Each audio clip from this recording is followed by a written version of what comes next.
ठिकराठो जे भरपासे जे वाहन में पाणी न पहुची सघियो। पुछड़ी जे आबादगार पंहिंजे कणक जो फसल सुकण करे तमामु सख़्त परेशान हाल नज़र अची रहिया आहिनि। कणक जो फसल आहे उहो सड़ण लॻो आहे ऐं आबादगारनि जा मथे ते हथ अची विया आहिनि। वधीक आबादगारनि सिंध टीवी सां ॻाल्हाईंदे चयो त असां पुछड़ी वाजा आबादगार आहियूं, पाणी कोन्हे को ऐं जेको दारोगो साहिबु ॾींगर सटाए थो, मोबरो वटराए थो पियो, पखा हलराए थो पियो, सदा इंसाफ़ थो वञे। आबादगारो छही लॻी पई आहे, जेको आहे पखा हलराए थो पियो, दारोगो हुन सां मिलत आहे, पैसा वठे थो, 12 जूं मशीना। असां ग़रीब आबादगार काॾे वञूं, छाबा हणराए थो।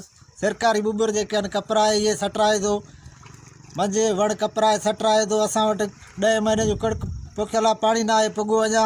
हिननि वस वारनि में MNA सरदार मोहम्मद वश खान मर, आपाशी जे वज़ीर ऐं आपाशी जे आला अमलदारनि खां घुर कई त फौरी तौर आपाशी जो अमलो आहे उन जे ख़िलाफ़ एक्शन वठी ऐं पुछड़ी में पाणी पहुचायो वञे। कैमरामैन मुग़ल महर सां गॾु मजीद महर, सिंध टीवी न्यूज़।